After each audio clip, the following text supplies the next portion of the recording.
Ketika Rasulullah sallallahu alaihi wasallam selesai dari salatnya, Nabi sallallahu alaihi wasallam bersabda, sesungguhnya imam itu dijadikan untuk diikuti. Jika dia ruku, maka rukuklah kalian bersamanya. Jika dia bangkit dari rukuknya, maka bangkitlah bersamanya. Dan jika dia salat duduk, maka salat duduklah kalian.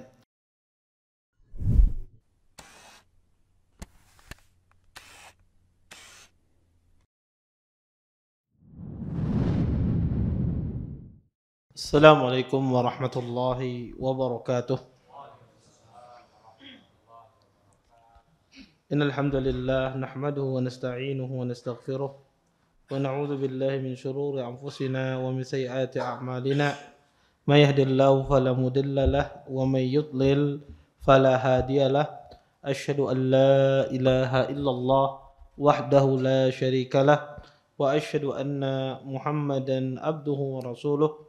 فإن أصدق الحديث كتاب الله وخير الهدي هدي محمد صلى الله عليه وسلم وشر الأمور محدثاتها وكل محدثة في الدين بدعة وكل بدعة ضلالة وكل ضلالة في النار أما بعد. Bapak-bapak, ibu-ibu, ikhwan dan akhwat yang senantiasa dimuliakan oleh Allah Subhanahu wa taala. Alhamdulillah, segala puji bagi Allah Subhanahu wa taala dengan limpahan nikmat yang begitu besar, di antaranya nikmat iman, nikmat Islam, nikmat kesehatan, sehingga kita semua diberikan kemudahan oleh Allah Subhanahu wa taala untuk bisa berhadir di majelis ilmu. Mudah-mudahan apa yang kita pelajari, apa yang kita tuntut pada malam hari ini mendatangkan keberkahan dari Allah Subhanahu wa taala dan kita bisa mengambil manfaat dari apa yang akan disampaikan nantinya. Bapak, Ibu, ikhwan dan akhwat yang dimuliakan oleh Allah Subhanahu wa taala, kita lanjutkan kajian kita tentang syarah kitab Al-Muwatta, masih dalam bab fi salatil imam wa wajalisun. Bab tentang salat seorang imam dalam kondisi duduk.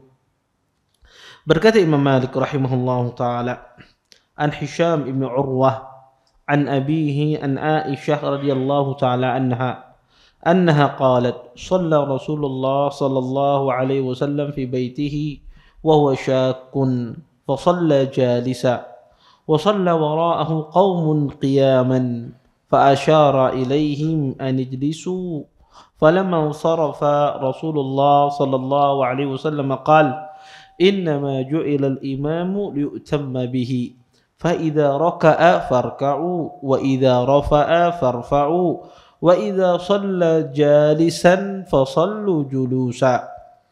Dari Hisham ibnu Urwah, dari bapaknya, dari Aisyah radhiyallahu taala anha.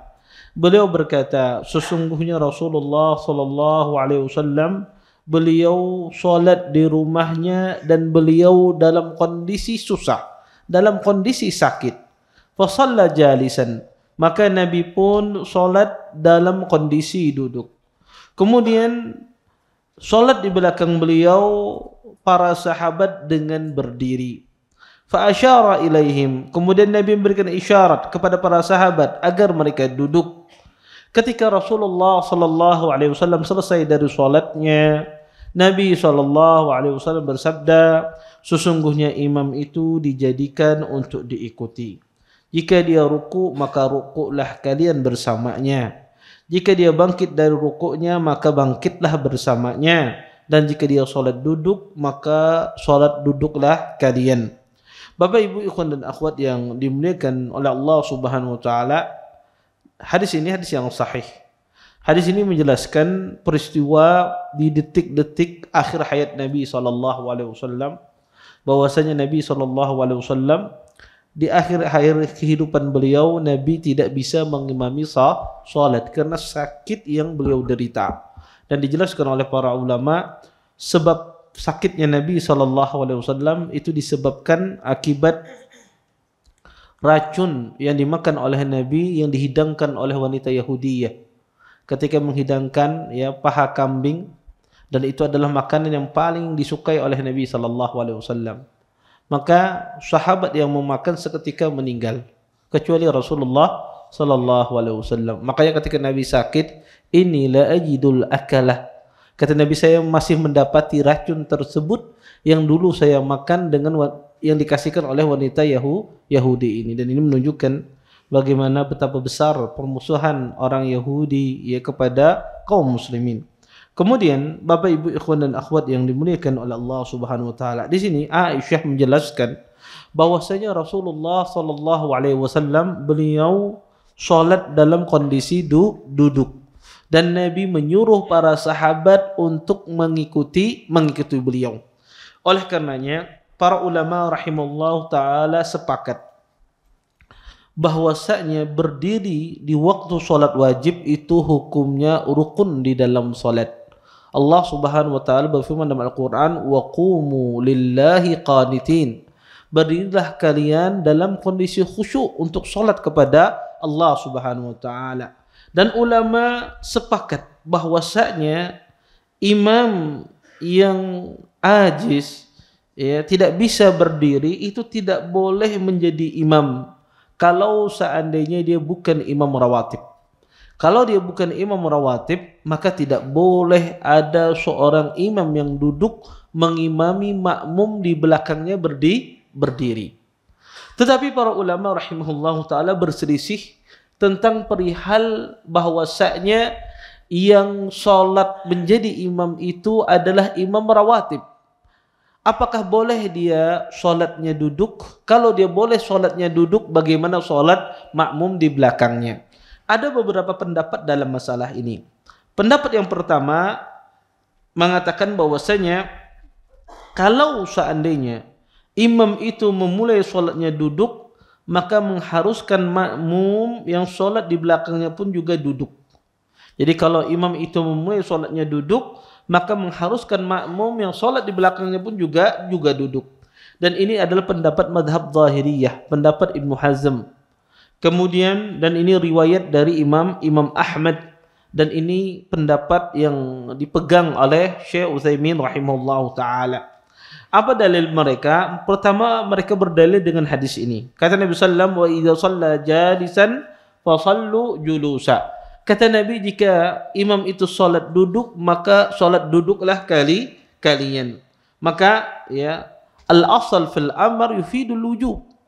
Al-asal dalam fi'il amr itu menunjukkan sebuah kewajiban. Oleh karenanya Bapak Ibu ikhwan dan akhwat yang dimuliakan oleh Allah Subhanahu wa taala, ini dalil yang dikemukakan oleh para ulama. Kemudian pendapat yang kedua, bahwasanya disunnahkan bagi makmum di belakang itu sholatnya duduk kalau seandainya imamnya sholatnya duduk, tapi tidak wajib.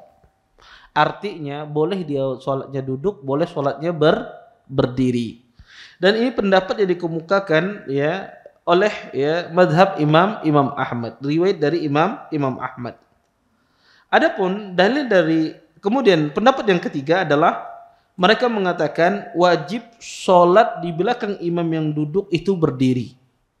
Tidak boleh sholat di belakang imam yang duduk itu kita juga sholatnya duduk. Iya. Dan ini pendapat yang dikemukakan oleh madhab Syafi'i dan madhab Abi Hanifah. Apa dalil mereka? Dalil mereka adalah hadis Aisyah radhiyallahu taala anha yang kita bacakan ini. Kata Aisyah, anna Rasulullah sallallahu alaihi wasallam amara fi ramadhihi alladhi tuwfiya fihi Abu Bakrin ay yusalli bin nas. Falamma dakhala fi as-salah wajada Rasulullah sallallahu alaihi wasallam min nafsihi khiffah. Faqama yuhada baina ar-rajulain ورجلا يخطان في الأرض فجاء فجلس عن يسار أبي بكر فكان رسول الله صلى الله عليه وسلم يصلي بالناس جالسا وأبو بكر قائما يقتدي أبو بكر بصلاة النبي صلى الله عليه وسلم ويقتدي الناس بصلاة أبي بكر رواه البخاري ومسلم. Kata Aisyah, sesungguhnya Rasulullah sallallahu alaihi wasallam beliau memerintahkan di waktu beliau sakit yang menyebabkan kematian beliau, Abu Bakar mengimami salat untuk manusia. Kemudian ketika Abu Bakar memulai salat, Nabi sallallahu alaihi wasallam mendapatkan di dalam diri beliau rasa kuat untuk pergi mendatangi masjid. Maka Nabi pun dipopoh oleh dua orang sahabat yang mana kaki Nabi terjulur ke tanah. Kemudian Nabi pun didudukkan di samping kirinya Abu Bakar. Di samping kirinya Abu Bakar As-Siddiq. Taib. Kalau Nabi SAW didudukkan di samping kiri Abu Bakar, maka siapa di sini jadi imam?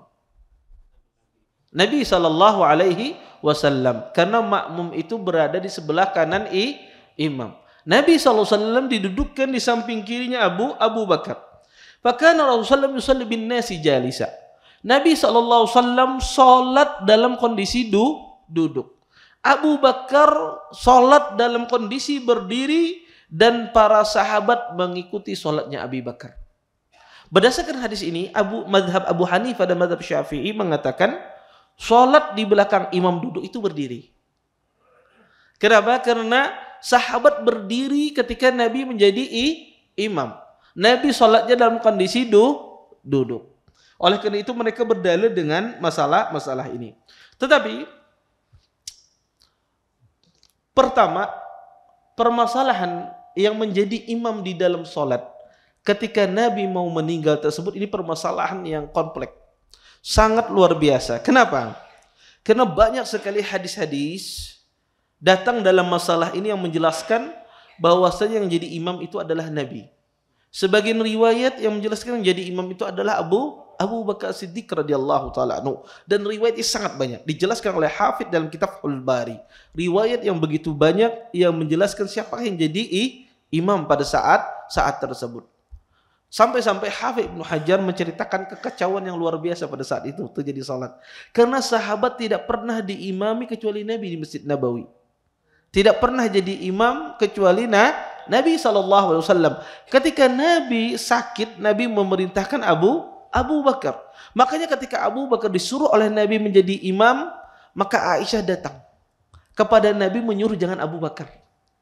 Aisyah beralasan, wahai ya Rasulullah, sesungguhnya Abu Bakar ini orang yang seorangnya orang yang ringan, ya, orang yang mudah menangis dan seterusnya. Jangan cari yang lain wahai Rasulullah. Aisyah meminta kepada Nabi agar Abu Bakar jangan jadi imam, karena tujuan Aisyah bukan itu, bukan Abu Bakar penangis, tidak. Takut Aisyah Abu Bakar ditiwas oleh para sahabat. Ya, kenapa jadi imam? Ya, padahal yang imam itu adalah Rasulullah SAW. Maksud Aisyah kalau yang ditiwas ya jangan abinya, yang lain. Iya. Ya, yang disyariki yang lain. Kemudian kata Nabi SAW, inna kunna la sawahiba Yusuf. Sesungguhnya kalian ini, kata Nabi SAW, seperti istrinya sawahiba Yusuf, wanita Yusuf, yaitu Zulaikha, wanita Mesir. Ketika dia mengundang wanita-wanita ya ke istananya untuk mengundang makan, dikasih pisau, kemudian dia mengupas buah yang ada di depannya. Tujuannya bukan untuk mengundang makan, tapi tujuannya ingin memperlihatkan kepada mereka, kata Zulaikha, bagaimana saya terfitnah ya dengan laki-laki yang tampan semacam ini. Tujuannya ingin memperhatikan, wajar saja kalau saya terfitnah. Sehingga ketika Yusuf keluar, wanita tidak terasa mengiris tangannya. Ini menunjukkan bagaimana cantiknya Nabi Yusuf alaihissalam. Ya, gantengnya Nabi Yusuf alaihissalam.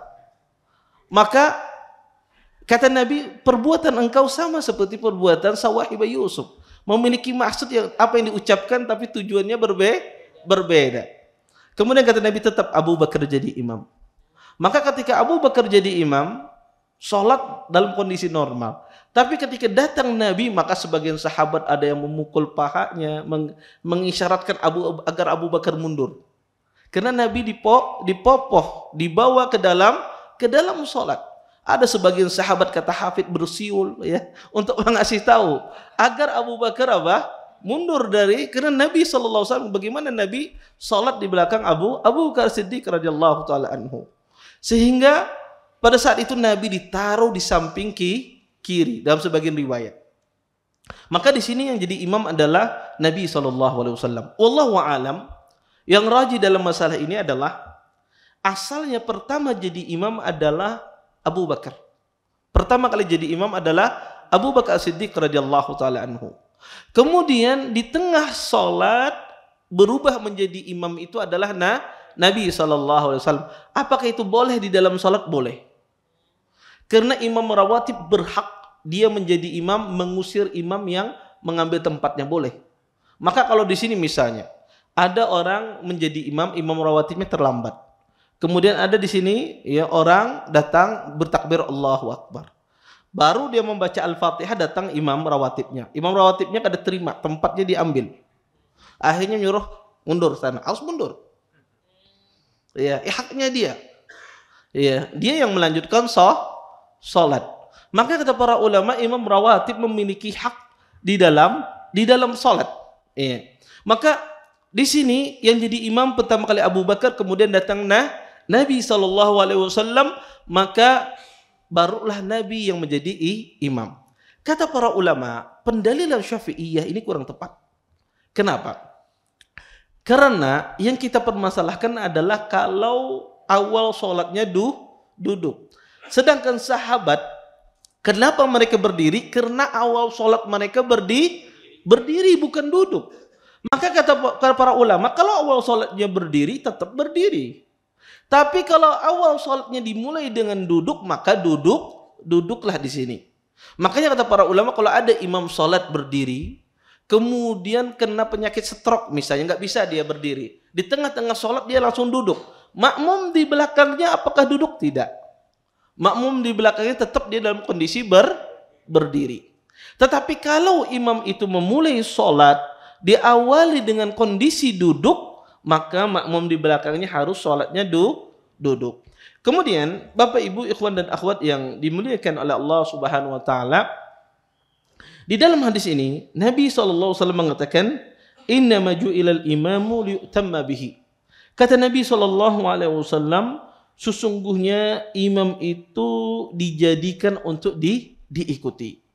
Oleh karena itu kata para ulama, batal sholat seorang makmum kalau seandainya dia tidak mengikuti imam atau berpisah dari seorang imam. Pertama, kapan seseorang itu dikatakan dia tidak mengikuti imam? Pertama, seseorang itu berpisah dari imam, dari sholatnya. Maka kalau ada makmum berpisah dari imamnya ketika sholat, maka batal sholatnya. Tidak sah sholatnya. Kecuali ada uzur syar'i. Kecuali ada uzur syar'i. Apa itu uzur syar'i? Yang memperbolehkan seorang makmum tidak mengikuti imamnya. Pertama dijelaskan para ulama, kalau seandainya imam itu sembahyangnya kelawasan. Ya, sembahyangnya kelawasan. Boleh makmum berpisah. Sebagaimana terjadi kepada Mu'ad bin Jabal radhiyallahu taala anhu. Bahwasanya Mu'ad, beliau sholatnya panjang habis sholat Isya. Ketika mengimami kaumnya, disebutkan dalam sebagian riwayat beliau membaca surah Al-Baqarah. Karena sahabat, kebiasaan sahabat, kalau mereka memulai surah, mereka sempurnakan surah tersebut. Karena sunnahnya demikian. Iya. Maka Mu'ad membuka dengan surah apa? Al-Baqarah. 2 juz setengah, sholat Isya. 2 juz setengah. Sehingga ada sebagian sahabat sholat sendiri. Dia berpisah dari Mu'ad, kemudian sholat sendiri. Kemudian dikatakan kepada Mu'ad, itu wahai Mu'ad, ada orang berpisah darimu karena kamu kelamaan sholat. Kata Mu'ad, hada munafik. Ini adalah orang munafik, kata Mu'ad. Ya, dia sholat menyendiri, ini orang munafik. Sahabat ini tidak terima. Dia datang kepada Nabi SAW, mengadukan kepada Nabi, wahai Rasulullah, nahnu ashabun nawadih. Kami ini bekerja di waktu siang. Di waktu malam kami ingin istirahat, tapi Mu'ad shalla bina bi surat Al-Baqarah. Mu'ad mengimami kami surah Al-Baqarah, wahai Rasulullah. Kemudian Nabi pun memanggil Mu'ad bin Jabal, ya Mu'ad, afatanun anta ya Mu'ad. Wahai Mu'ad, apakah engkau membuat fitnah? Kata Nabi, apakah engkau tidak bisa membaca wasyamsi wadduhaha? Apakah engkau tidak bisa membaca surah wasyamsi wadduhaha? Ditegur oleh Nabi SAW. Di sini Nabi tidak menyuruh sahabat tersebut mengulangi sholatnya, dan Nabi tidak menyalahkan sahabat tersebut. Maka kata para ulama, boleh seseorang itu mufaraqatul imam kalau imam itu bacaannya panjang yang menyusahkan sebagian orang. Tentu bacaan panjang ini ada melebihi batasan syariat. Kalau imamnya bacanya hanya amma yatasaalun panjang itu, nah ini lain. Ya, karena makmum ini rata-rata hendak membaca imam itu surah Al-Ikhlas dan surah An-Nas. Ya, rata-rata hati-hati ya. Maka imam tuh walaupun jelek bacaannya, kalau dia baca Al-Ikhlas An-Nas disukai oleh makmum. Ya. Maka tentu bacaan yang panjang ini bacaan yang keluar dari batasan syariat, maka diperbolehkan. Yang kedua kata para ulama, boleh mufarakah dan tidak batal sholatnya adalah kalau seandainya seseorang tersebut menahan hadas, menahan buang hajatnya. Contoh, si Din ini di rakaat keempat hendak takantut, benar sudah. Imamnya kasih ruku-rukuan. Kalau terlambat 2 menit sudah batal sholat saya ini. Iya.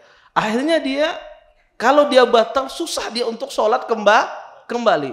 Kata Syekh Utsaimin rahimahullahu taala, boleh kondisi semacam ini orang mufarakah. Dalam rangka kalau dia susah untuk sholat kembali. Yang ketiga, kata para ulama adalah seseorang udzur syar'i, adalah seseorang ketinggalan kereta, ketinggalan kendaraan, ketinggalan teman, maka boleh dia mufarakah. Misal, pian pergi sholat, mau pergi ke Jawa, Surabaya, naik ke bandara. Di bandara, di waktu subuh berangkat pesawatnya, jam 6 pagi. Saat itu Anda sholat fajar. Dan imamnya Masya Allah membaca surah Al-Mursalat misalnya. Nama Anda sudah dipanggil. Ini hanya rakaat pertama. Si fulan. Teruskan bersama imamkah? Apakah batal? Kalau batal, hangus tiket. Ditinggalkan orang. Boleh tidak dia mufarakah dalam sini? Boleh. Dia mufarakah kemudian dia sholat. Mufarakah seperti apa Ustaz? Mufarakah itu bisa kita batalkan, kita mengulang takbiratul ihram, atau mufarakah itu bisa kita dengan cara kita melanjutkan sholat tadi, tetapi sholatnya sendiri. Jadi mufarakah itu ada 2 macam. Bisa kita batalkan sholat kita, kemudian kita bertakbir, mengulang dari awal, atau kita melanjutkan sholat yang kita bangun bersama imam. Iya. Maka mufarakah itu boleh, kedua-duanya boleh dilakukan. Kemudian Bapak Ibu ikhwan dan akhwat yang dimuliakan Allah Subhanahu wa taala. Di dalam hadis ini dijelaskan pula tentang masalah seseorang itu wajib mengikuti imam. Mengikuti imam. Kata para ulama, bagaimana seorang muslim itu bisa iqtida dengan imam, mengikuti imam. Kata para ulama, pertama, mengikuti imam itu ada 2 cara. Dengan melihat dan dengan mendengar. Seorang mengikuti seorang imam itu bisa 2 cara. Dia melihat ataukah dia mendengar. Kemudian, bagaimana kalau seandainya orang tersebut tidak bisa mendengar dan tidak bisa melihat? Maka seseorang mengikuti orang yang di depannya. Shaf yang di depannya. Oleh karena itu para ulama membahas tentang masalah hukum sholat ya bersama imam yang shafnya di luar. Kalau shafnya itu di dalam masjid tidak ada masalah.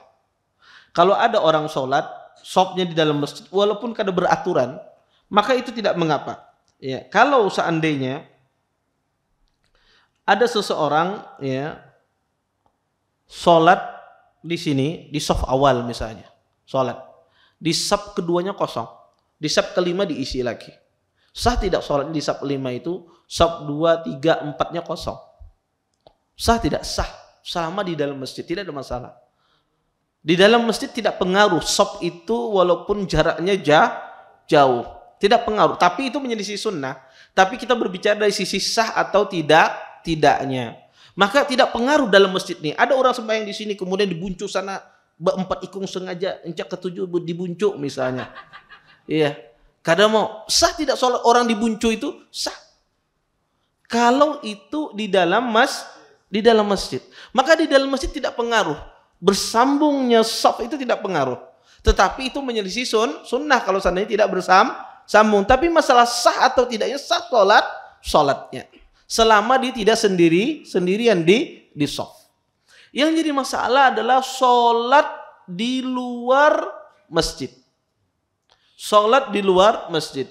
Kalau itu bagian dari masjid, halaman masjid, tidak ada masalah. halaman yang biasa atau teras bahasa kitanya yang biasa digunakan untuk sholat. Makanya tidak ada masalah, ini sama hukumannya dengan masjid.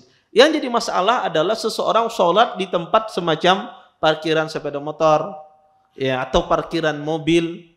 Kemudian dia sholat di sana, bagaimana hukumnya? Shopnya, kalau shopnya bersambung tidak mengapa. Ini ulama membolehkan shopnya bersambung. Masalahnya shopnya tidak bersambung, atau di dalam itu masih kosong. Tetapi ada orang sholat di luar, di tempat parkiran dan semisal. Padahal di dalam itu masih kosong. Apakah orang ini dikatakan dia iktidak, mengikuti imam atau tidak di dalam sholatnya? Ya, ini ada kadang-kadang sebagian orang tuh hobi sembahyangnya di luarnya. Sembahyang kada di luar itu kecuali musim hujan aja.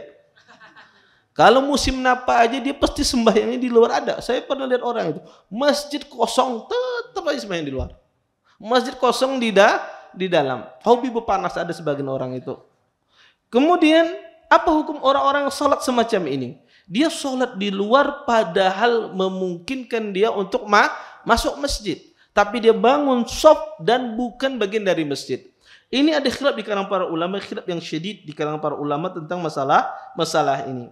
Sebagian ahlul ilm mengatakan, maka ini dilihat kata para ulama, ya.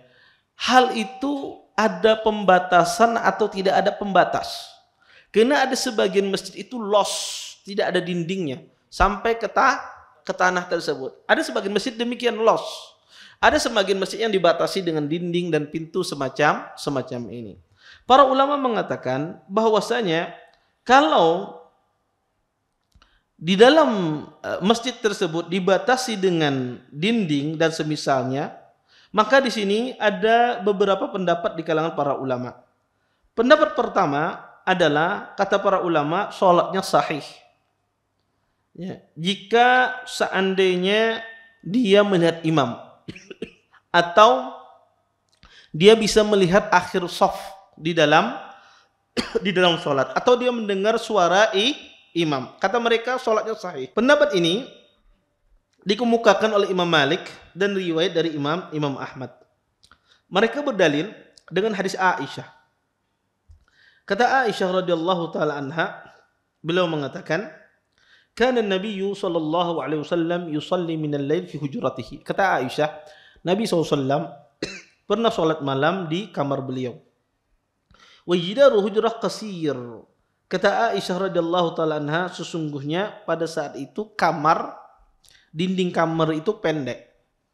Kemudian para an-nas saksan Nabi sallallahu alaihi wasallam. Sahabat melihat tubuh Nabi sallallahu alaihi wasallam. Faqama unasun yusalluna bi salatihi. Maka sahabat pun meniru salatnya Rasulullah sallallahu alaihi wasallam. Fa asbahu fatahaddasu bidzalik. Ketika di waktu pagi mereka pun berbincang-bincang tentang kejadian tadi malam. Faqama lailatus saniyah faqama ma unasun yusalluna bi salatihi. Sana'u dzalika lailataini aw salasa. Pada malam yang kedua pun mereka mengikuti seperti malam terdahulu, mengikuti salat Nabi sallallahu alaihi wasallam, dan mereka melakukan demikian 2 malam atau 3 malam. Hatta idza kana ba'da dzalik jalasa Rasulullah sallam falam yakhruj. Falamma asbaha dzakara dzalika an-nas faqala inni khasitu an tuktabu alaikum salatul lail. Kemudian pada malam berikutnya Nabi pun beliau tidak keluar rumahnya, beliau duduk. Beliau duduk tidak keluar rumahnya. Kemudian kata Nabi sallam, saya takut untuk diwajibkan bagi kalian salat malam. Bapak Ibu, ikhwan dan akhwat yang dimuliakan oleh Allah Subhanahu wa taala, wajah pendalilan dari sini adalah di sini Nabi sallallahu alaihi wasallam salat di masjid. Kemudian Aisyah dan istri Nabi mengikuti salatnya Nabi dari dalam rumah. Dari dalam rumah, dan itu dibatasi dengan dinding. Maka kata mereka, seperti itu pula orang yang salat di luar masjid, selama memungkinkan dia bisa mengikuti imam, maka salatnya sah berdasarkan hadis ini. Kemudian para ulama menjawab pendalilan dengan hadis ini kurang tepat. Kenapa? Karena jidarnya rumah Nabi, dinding rumah Nabi itu kecil, pendek, sehingga sahabat Aisyah bisa melihat. Adapun permasalahan kita ini tidak bisa melihat imam, dibatasi dengan semacam pintu dan semisalnya. Ini kata para ulama tidak tepat berdalil dengan hadis. Hadis ini menyatakan sholat orang yang di luar itu sah. Kenapa? Karena para sahabiat melihat Nabi karena dindingnya pendek. Kemudian pendapat yang kedua adalah mereka mengatakan ya bahwasanya sholatnya sah jika seandainya mereka melihat imam ya atau mereka melihat ya shaf yang terakhir. Adapun pendapat pertama memungkinkan mengikuti imam, sholatnya sah. Pendapat yang kedua, kalau dia melihat imam melihat akhir shaf, sholatnya sah. Kalau tidak, kata mereka sholatnya tidak sah. Dan ini dinisbatkan kepada Imam Ahmad. Kemudian pendapat yang terakhir, pendapat yang ketiga adalah pendapat bahwasanya sholat makmum tidak sahih, tidak sah sholat makmum. Dan ini madhab Imam Syafi'i dan madhab Abi Hanifah. Dan ini madhab yang sahih dari madhab Hanabilah. Berdasarkan mereka berdalil pertama dengan hadis yang lemah. Kata Nabi SAW, la salata li jaril masjid illa fil masjid. Tidak ada salat bagi tetangga masjid kecuali di masjid. Tetangga masjid saja kada sah kata mereka salat ya kecuali di masjid, apalagi bukan tetangga masjid yang salatnya di luar. Tapi hadis ini hadis yang lemah.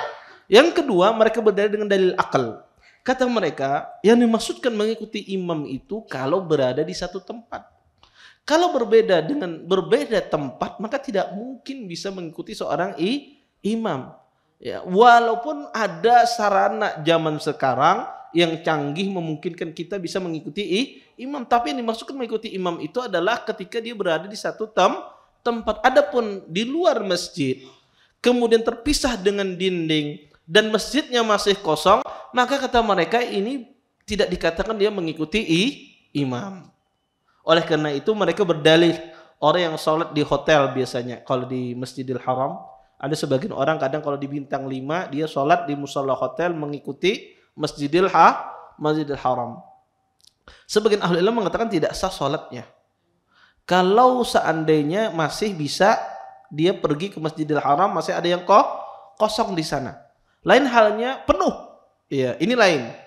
Kalau seandainya masih kosong, kata mereka tidak sah karena ini berbeda tempat. Ya, bukan masalah dia bisa mengikuti imam atau tidak, tetapi ini berbeda tempat. Wallahu taala alam. Dari pendapat-pendapat yang ada, pendapat yang ketiga ini pendapat yang lebih hati-hati, sehingga seorang muslim hendaknya dia jangan sampai dia sholat di luar masjid, berusaha sholat di dalam masjid. Kemudian Bapak Ibu ikhwan dan akhwat yang dimuliakan oleh Allah Subhanahu wa taala, para ulama mengatakan mengikuti imam ini wajib dan tidak boleh seseorang tidak mengikuti imam. Tetapi ada beberapa pengecualian. Seseorang itu dia boleh tidak mengikuti imam. Tadi kita sebutkan, yaitu seorang yang masbuk untuk berpisah. Kemudian kata para ulama rahimallahu taala, masbuk pun ada keadaan seorang masbuk itu diperbolehkan dia tidak mengikuti imam. Asalnya orang masbuk di dalam sholatnya dia mengikuti imam. Tapi ada kondisi dia diperbolehkan tidak mengikuti imam. Ketika apa? Disebutkan oleh para ulama dua kondisi. Kondisi yang pertama adalah di saat imam itu salah di dalam sholatnya, kemudian dia sujud sahwi setelah salam. Kalau ada imam sujud sahwi setelah salam, datang orang masbuk di dalam sholatnya, apa yang harus dia lakukan? Apakah dia umpat sama imamnya, salam dulu kemudian dia sujud sahwi, apakah dia naik dulu? Maka kata para ulama dia naik dulu. Di sini dia tidak mutaba'ah, tidak mengikuti imamnya. Kenapa? Karena kalau dia mengikuti imam maka dia akan salam sedangkan dia sholatnya masih kurang. Maka dia berdiri, ya menyempurnakan kemudian dia sujud sahwi sendiri. Ini kondisi yang pertama dijelaskan oleh para ulama. Kondisi yang kedua adalah kondisi seorang masbuk itu berpisah dari imamnya. kondisi seorang masbuk sudah selesai dari imamnya. Maka kalau masbuk itu dia imamnya sudah salam, maka masbuk itu dia tidak mengikuti imam lagi. Berdasarkan ini kata para ulama bahwasanya boleh seorang masbuk itu ketika dia sholat dijadikan imam. Karena kadang-kadang ada masbuk ya, dia masbuk kemudian ada lagi orang yang masbuk belakangan. Sholat sudah selesai, ada yang dah datang kemudian dijadikan masbuk ini imam. Ya. Sudah selesai masbuk ini datang lagi yang di akhir jadi imam. Ada, saya sering melihat di Masjid Nabawi. Jadi bersambung imamnya. Ya. Kadang-kadang ada sebagian orang itu pernah jadi imam di Masjid Nabawi, masbuk. Ya. Ya. Ya. Para ulama mengatakan tidak ada hubungannya, walaupun ada sebagian ahli ulama mengatakan bahwasanya imam yang sudah selesai itu tetap jadi imam yang masbuk, tetapi sebetulnya tidak. Kenapa? Karena kalau masbuk ini salah di dalam sholatnya, maka tidak ada urusannya dengan imam ya sebelumnya, sehingga sebetulnya sholatnya tidak mengikuti lagi. Nah, ini dua kondisi disebutkan oleh para ulama. Seseorang tidak mengikuti imam. Selain kondisi-kondisi yang sebelumnya sudah saya jelaskan, bahwasanya yang disuruh diikuti adalah pada perkara-perkara rukun dan wajib salat. Adapun perkara sunnah tidak boleh seseorang berbeda dengan imam. Taib, kita ambil hadis terakhir ya. An Hisham bin Urwah an abihi anna Nabiyya sallallahu alaihi wasallam kharaja fi maradih fa ata Abu Bakr wa huwa qa'imun yusalli bin nas. فلما رآه أبو بكر استأخر فأشار إليه النبي صلى الله عليه وسلم أن اثبت كما أنت فجلس النبي صلى الله عليه وسلم إلى جنب أبي بكر رضي الله تعالى عنه فصلى أبو بكر بصلاة النبي صلى الله عليه وسلم وكان الناس يصلون بصلاة أبي بكر. Dari Hisham ibnu Urwah dari bapaknya, sesungguhnya Nabi SAW beliau keluar di waktu sakit beliau, makfata Abu Bakrin, maka beliau mendatangi Abu Bakar, dan pada saat itu Abu Bakar solat ya mengimami manusia. Kemudian ketika Abu Bakar melihat Nabi SAW, maka Abu Bakar berusaha mundur. Maka Nabi memberikan isyarat agar beliau berada di tempat beliau. Maka Nabi pun duduk di samping Abu Bakar As-Siddiq radhiyallahu taala anhu. Maka Abu Bakar salat dengan salatnya Nabi dan manusia salat dengan salatnya Abu Bakar.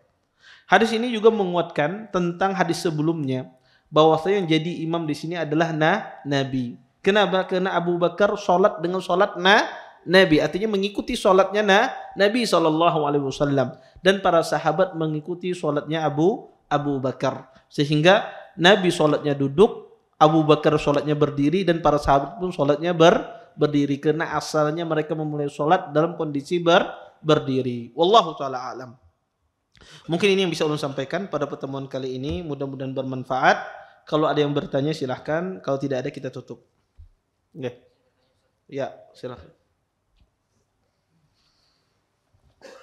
Bismillah, izin bertanya Ustaz. Tadi Ustadz kan menyebutkan bahwa imam rawatib itu berhak untuk mengusir orang yang mengambil posisinya. Yang ingin saya tanyakan, kapan seseorang itu bisa disebut dengan imam rawatib? Maksudnya kriteria apa? Kemudian yang kedua Ustadz, kapan kita bersolawat ketika nama Nabi Muhammad disebut? Apakah harus Muhammad baru kita bersolawat, atau disebut Nabi atau Rasulullah sudah kita bersolawat? Ya. Jazakallah khairan atas pertanyaannya. Beliau menanyakan kapan seseorang itu disebut imam rawatib. Pertama, imam rawatib itu adalah imam yang ditunjuk di suatu masjid. Kalau masjid itu milik pemerintah, maka ditunjuk oleh pemerintah atau ditunjuk oleh pengelola masjid. Ya, kalau dikelola swasta ditunjuk ikam jadi imam, maka dia adalah imam rawatib. Dan imam rawatib itu bisa lebih dari satu, bisa dua, bisa tiga. Maka dia ditunjuk, kalau ditunjuk oleh seorang imam atau ditunjuk oleh pengelola masjid dan semisalnya, maka itu disebut dengan imam rawatib. Ya.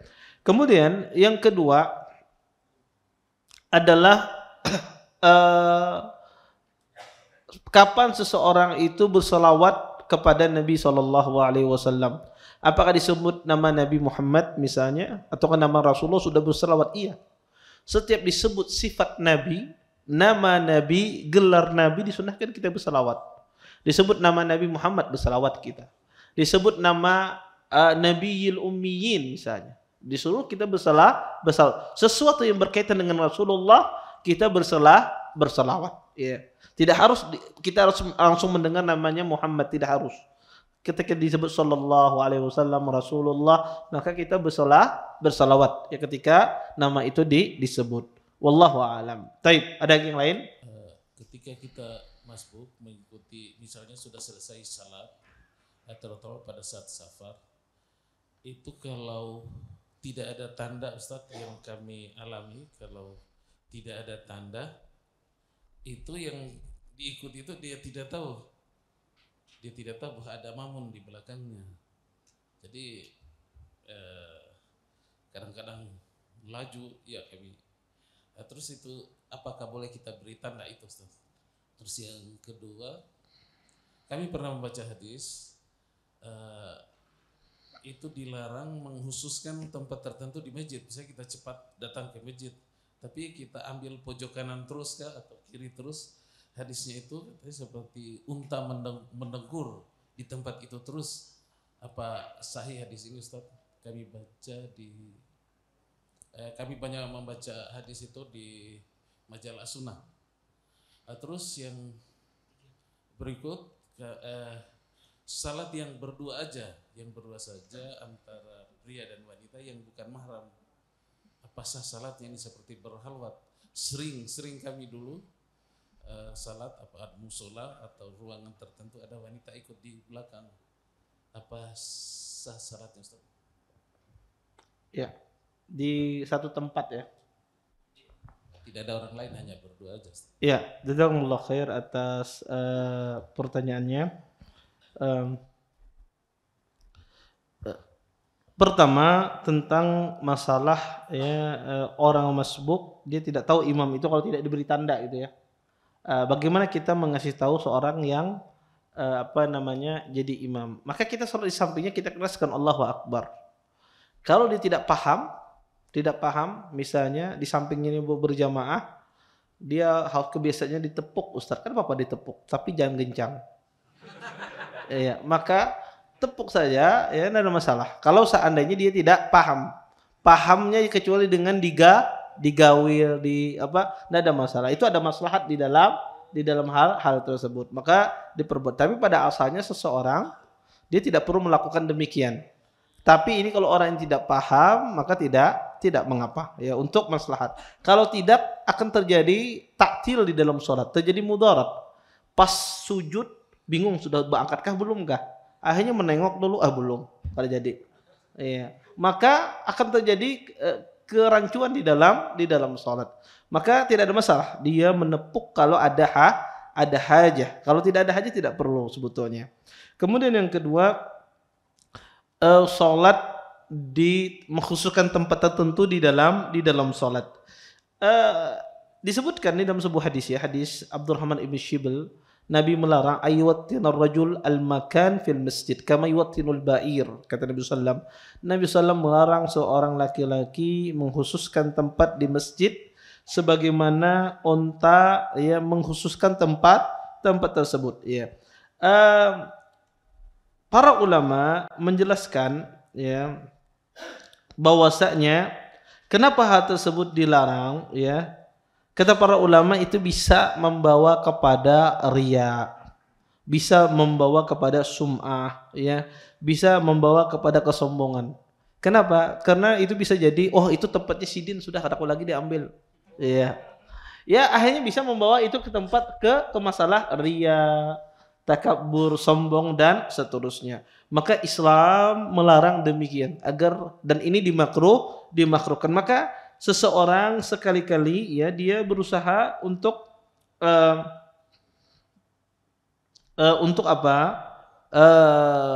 sholat di sini, kadang-kadang dia pindah walaupun yang ketujuh di samping kanan misalnya, karena di situ AC jalan, sana ada jalan misalnya. Karena apa? Ya, tetapi sekali-kali kadang dia pindah, tidak di situ terus. Walaupun ya ada beberapa hadis ya menunjukkan bahwasanya Nabi SAW ya bahkan sebagian sahabat Nabi SAW mereka mengikuti Nabi di dalam sholat nafilah. Karena apa? Karena Nabi pernah mengkhususkan di satu tempat. Pernah Nabi SAW mengkhususkan di satu tempat. Ya. Kata para ulama rahimahullahu taala, ini menunjukkan bahwasanya mengkhususkan di suatu tempat itu tidak sampai derajatnya ke pengharaman, tapi hukumnya makruh. Yang kedua, para ulama membolehkan mengkhususkan di satu tempat itu kalau berada di dalam rumah. Kalau Anda punya di rumah ada musola atau tempat khusus untuk sholat dan Anda sholat di sana terus menerus, maka tidak ada masalah. Yang dimakruhkan ini kalau berada di masjid, ya, karena ilahnya di situ ada. Adapun di dalam rumah tidak mengapa. Anda jadikan misalnya satu kamar khusus untuk sholat, maka tidak ada masalah. Maka pelarangan ini hanya berlaku di masjid atau di musola. Wallahu a'lam. Kemudian yang ketiga, kalau sholatnya di dalam masjid berduaan saja atau di musola berduaan saja, boleh apa tidak? Ya tidak ada masalah sebetulnya selama ya dipisah dengan hijab, ya dipisah dengan hijab atau jaraknya jauh. Tapi kalau berduaan terus tiap hari, maka pindah ke masjid lain. Ya, karena itu bisa menimbulkan fitnah. Baik. Ustadz, apakah ada ulama yang membahas tentang karpet masjid? Masa Rasulullah SAW lantai masjid pasir tidak dialas karpet. Masa sekarang lantai masjid keramik, marmer, bahkan granit. Maka lebih tidak wajar lagi pakai karpet. Pakai karpet tidak ada masalah. Ya, kenapa? Karena ini wasilah untuk seseorang mendatangkan kekhusyuan. Karena kadang-kadang kalau masjid itu nyaman, ada karpetnya, ya, maka orang mungkin bisa lebih khusyuk dia dalam sholatnya, ber-AC. Ada masjid mungkin kada ber-AC panas, ya, ketika karpetnya tipis, ketika sujud habang dahi misalnya, ya, kadang orang tidak khusyuk dia di sholat di sana, tidak khusyuk sholat di sana, maka karpet itu wasilah. Wasilah itu boleh. Kalau wasilah itu baik, maka dia menjadi baik. Kalau wasilah itu mustahab, maka hukumnya mustahab. Dan menaruh karpet semacam ini adalah sarana untuk agar orang lebih nyaman sholat. Sama naruh kipas angin, AC, ya atap. Ya kan Jepang ada atap zaman Nabi, atapnya dari pelapah kurma. Ya kan Jepang kayak pelapah kurma misalnya. Ya, maka ini adalah wasilah. Wasilah itu dalam perkara duniawi tidak ada masalah. Kalau itu wasilahnya baik, maka dihukumnya baik. Mustahab dia menjadi mustahab. Wajib menjadi hukumnya wajib. Ya. Maka tidak mengapa. Dan karpet ini dibahas di buku-buku ulama. Mereka membahas ketika sholat tidak langsung bersentuhan dengan lantai, dengan tanah. Ya, apa hukumnya seseorang sholat di atas firash, di atas kasur. Dibahas oleh para ulama rahimahullah ta'ala. Dan ini dibahas di buku fikih. Dan mereka membolehkan. Ya, mereka membolehkan. Wallahu a'lam. Taib. Ini pertanyaannya lumayan. Apakah benar pernyataan bahwa dahulu orang-orang fanatik untuk bermadhab, sedangkan sekarang orang-orang fanatik untuk tidak bermadhab? Sebetulnya tidak juga. Dan ini ada fenomena orang salah dalam memahami madhab. Ada dua kutub yang berbeda. Kutub yang pertama berpikiran bahwasanya kita itu harus bermadhab. Kalau kada bermadhab, kita kada bisa beribadah. Kita kada boleh kada bermadhab, maka harus fanatik. Kalau sudah mengambil satu madhab, jangan keluar-keluar. Madhab itu aja. Kayaknya pas di hari kiamat ngali dicari imamnya, imam mana ini kira empatnya. Imamnya bingung, ya. Ini Syafi'i kah, Hambali kah? Ini berubah-ubah bingung imamnya. Ya, maka ada sebagian orang fanatik yang luar biasa. Salahkah, benarkah saya ikuti madhab tersebut? Ini pendapat, ini ada kelompok semacam ini. Ada kelompok yang kedua, kelompok yang mengatakan bahwa tidak perlu kita bermadhab. Untuk apa bermadhab? Madhab itu menyebabkan seseorang meninggalkan dalil. Ini juga keliru. Sebetulnya yang benar itu apa? Yang benar adalah seseorang itu dijelaskan dalil. Dia mengetahui ibadahnya beserta dalil, itu yang terpenting. Itu yang terpenting. Orang mengetahui ibadah berdasarkan dalil. Dan setiap pendapat yang kita ikuti, dalil yang kita ikuti itu ada madhabnya. Jadi Anda mengikuti pendapat ini misalnya, ketika membaca Al-Fatihah tidak dijaharkan, Anda mengikuti dalil, itu ada madhabnya. Bukan tidak ada madhabnya. Semua ulama madhab itu berdalil. Tapi ada yang kita tahu dalil mereka, ada yang kita kada tahu. Ya. Jangan Anda kira ini, madhab ini pendapatnya ini dia berdalil. Tapi ada dalil mereka itu yang kita ketahui, ada yang tidak kita ketahui. Yang kedua, kita dituntut mencari yang rajih, mencari yang benar di dalam sebuah permasalahan. Maka kita tidak dituntut untuk mengikuti suatu madhab tertentu, fanatik buta, walaupun kita tahu kesalahannya. Kita disuruh untuk mengikuti dalil. Sehingga Bapak Ibu ikhwan dan akhwat yang dimuliakan oleh Allah Subhanahu wa taala, madhab itu sarana untuk mencapai suatu tujuan. Maka kadang sarana itu bisa rusak dia. Anda misalnya kadang Anda naik bis dari Banjarmasin ke Martapura. Kadang bisnya datangnya terlambat. Anda naik Grab kadang-kadang. Yang penting sampai di tujuan. Itu semua itu madhab. Kadang seseorang mengambil pendapat madhab Syafi'i karena dalilnya kuat. Kadang seorang mengambil madhab Hambali karena dalilnya kuat dalam masalah ini. Kadang masalah ini seseorang mengambil pendapat madhab Hanafi karena dalilnya kuat dalam masalah ini. Bukan mengikuti hawa nafsu, tapi semata-mata mengikuti dalil. Kadang sebagian orang menganggap orang mengikuti dalil ini kada pakar madhab. Kadang dianggap masih kerdil nih ilmunya. Tidak mengerti. Dan yang terpenting diajarkan kepada umat itu madhab apa dalil-dalil yang paling penting. Orang kada tahu madhab kada masalah. Tapi orang bermasalah kalau kada tahu dalil. Iya, Anda beribadah tidak tahu dalil bermasalah. Yang terpenting Anda mengetahui dalil. Terlepas itu madhab mana yang Anda ikuti, pasti setiap dalil yang disebutkan pasti ada madhabnya. Ada madhabnya. Kalau kita tahu madhabnya itu lebih baik lagi. Anda mengikuti dalil kemudian tahu ini pendapat dari ulama siapa itu tentu itu lebih baik. Sehingga kita tidak fanatik dalam bermadhab, kita mengikuti dalil dan dalil tersebut kita ikuti penafsiran para ulama madhab semacam itu. Makanya Imam Nawawi, apakah semua pendapat Imam Nawawi seperti Imam Syafi'i? Tidak. Imam Syafi'i sendiri pun beliau memiliki pendapat kadang qaulul jadid, qaulul qadim. Ada pendapat beliau yang lama, ada pendapat beliau yang baru. Maka Imam Syafi'i banyak pendapatnya. Imam Nawawi tidak semuanya beliau mengikuti Imam Syafi'i. Seperti itu pula muridnya Abu Hanifah Muhammad Yusuf, ya. Muhammad ibn Hasan dan Abu Yusuf. Muhammad ibn Hasan tidak semua pendapat beliau ikuti gurunya.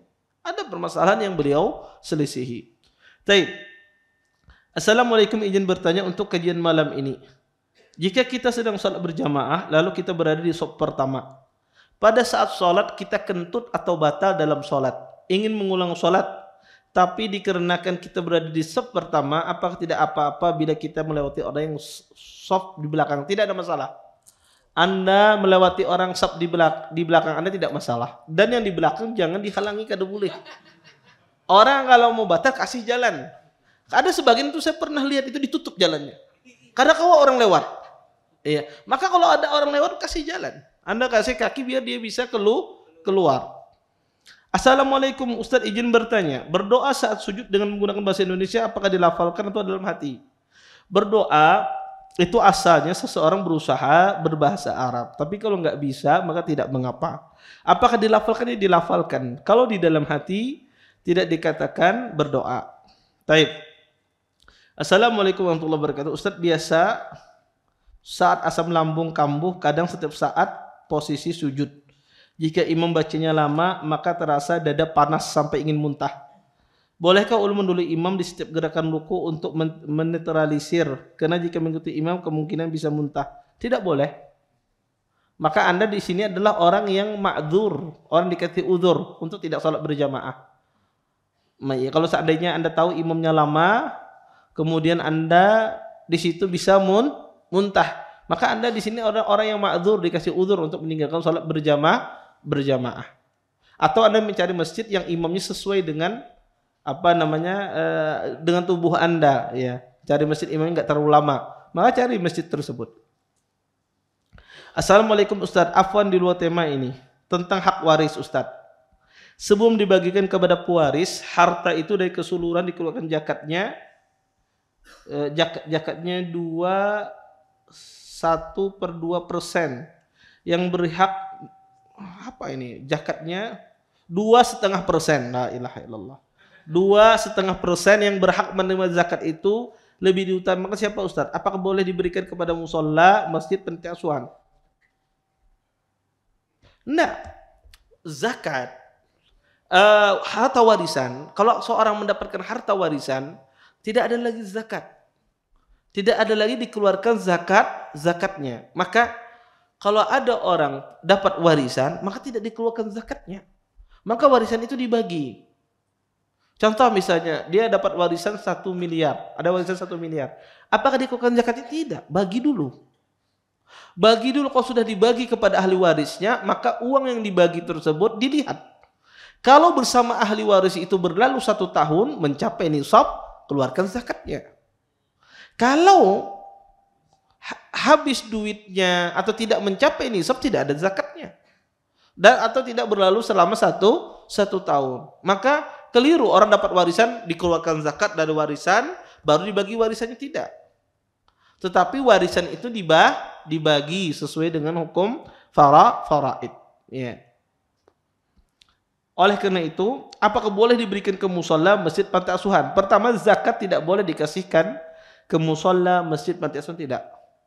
Zakat itu Allah sebutkan di dalam Al-Quran, innamas sadaqatu lil fuqara wal masakin wal amilina 'alaiha wal mu'allafati qulubuhum wa fir riqab wal gharimin wa fi sabilillahi wa ibnis sabil. Kata Allah, sesungguhnya zakat itu untuk orang fakir, miskin, ya. Kemudian amil zakat orang yang mu'allaf, hatinya ditaklif, ya, hatinya, dan budak, orang-orang yang terhutang, dan orang berjihad di jalan Allah, wa ibnis sabil, kata Allah, dan orang yang tidak memiliki perbekalan di waktu safar. Ya, maka itulah yang berhak menerima zakat. Adapun musola, masjid, panti asuhan mungkin kalau seandainya dikasihkannya kepada anak yatim. Kalau anak yatimnya miskin, karena ada anak yatim itu kaya. Kalau anak yatimnya miskin, maka dia berhak menerima zakat. Ustadz, bolehkah kita berpisah dari imam? Kadang di tayat akhir kita ingin BAB, boleh. Kalau seandainya dia imamnya lama, kemudian dia batal, ya, atau dia ingin buang hajat, maka diperbolehkan. Ustadz, bolehkah di dalam sujud kita berdoa dalam menggunakan bahasa Indonesia? Sudah tadi saya jawab. Ustadz, setelah imam membaca sami Allah liman hamidah, maka makmum mengucapkan Rabbana walakal hamd. Ternyata imam masih lama beriktidal. Bolehkah makmum mengulang Rabbana walakal hamd? Boleh. Dan sudah saya katakan, kata saya, iktidal dan duduk di antara dua sujud adalah al-qasiran, kata para ulama. Sesungguhnya iktidal dan duduk di antara sujud ada dua rukun yang ringan, ya. Dua rukun yang ringan. Maka tidak boleh seseorang atau dimakruhkan seseorang berlama-lama di iktidal dan duduk di antara dua sujud.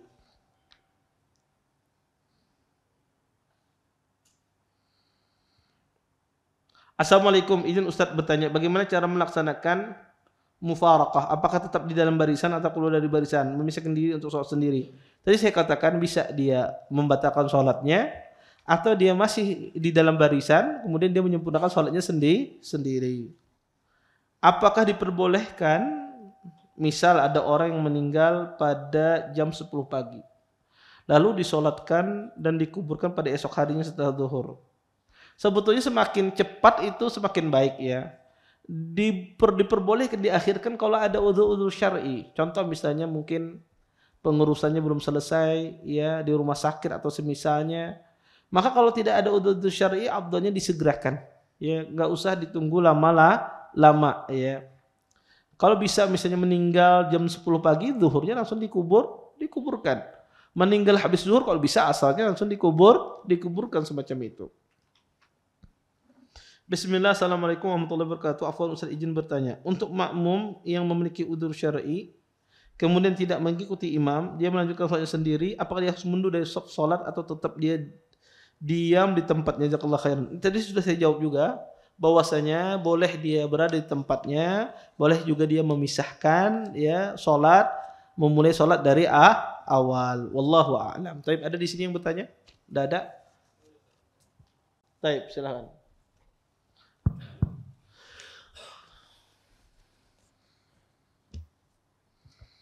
Bismillah, barakallahu fiik.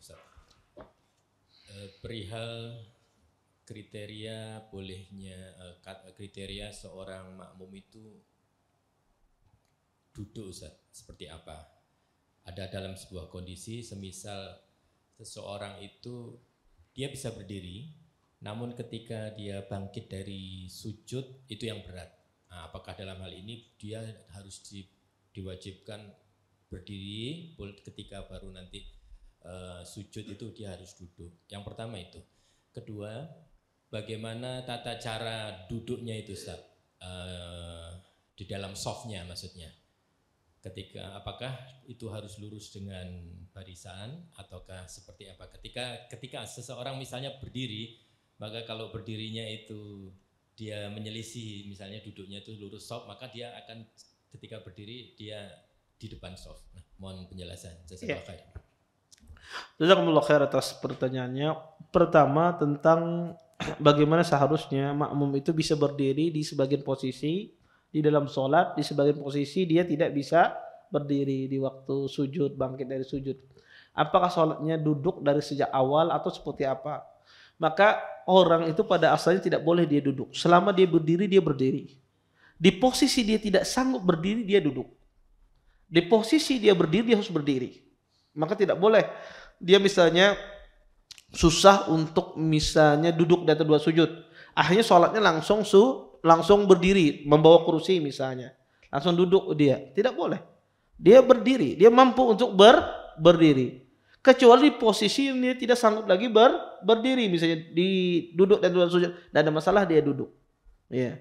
Jadi boleh duduk itu khusus di dalam sholat wajib betul-betul di posisi dia tidak bisa berdiri sama sekali. Kalau dia sama sekali tidak bisa berdiri, maka boleh dia duduk. Di posisi mana dia bisa berdiri, maka dia harus berdiri. Kemudian yang kedua, bagaimana duduknya orang sujud itu? Para ulama tidak ada duduk secara khusus. Sebagian ahlu ilm boleh duduknya tarabbu, bersila. Boleh duduknya itu seseorang berselonjor, boleh ya. Atau duduknya seperti duduk iftiras itu boleh. Ya, maka itu dikembalikan mana yang lebih nyaman bagi yang si sakit ini. Posisi duduk yang mana dia lebih nyaman, lebih rileks, itu dikembalikan. Atau dia pakai kursi misalnya. Kemudian apakah dia berusaha sejajar dengan soft? Dia berusaha sejajar dengan soft tubuhnya. Ya, tubuhnya dia berusaha sejajar dengan soft. Karena tidak mungkin dia bisa menjajarkan kakinya, tapi dia jajarkan adalah bentuk tubuhnya agar tidak keluar dari soft semacam itu. Wallahu a'lam. Ya, saya kira cukup untuk pertemuan kali ini. Kita tutup dengan doa kafaratul majelis. Subhanakallahumma bihamdika asyhadu an la ilaha illa anta astaghfiruka wa atubu ilaik. Assalamualaikum warahmatullahi wabarakatuh. Terima kasih. Jazakumullah khairan wa barakallahu fikum. Video ini dibuat atas partisipasi dari donasi Anda. Semoga menjadi amal jariah bagi Anda semuanya.